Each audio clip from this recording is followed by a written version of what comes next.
Kaya sabi ko, sa isip ko, Pareha sila magkapatid.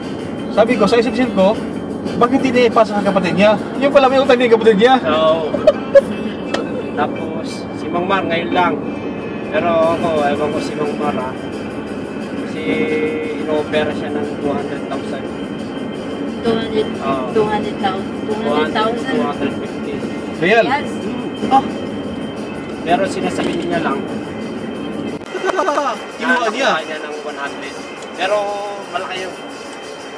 Eh, alam mo naman yung si Mang Mar na yan.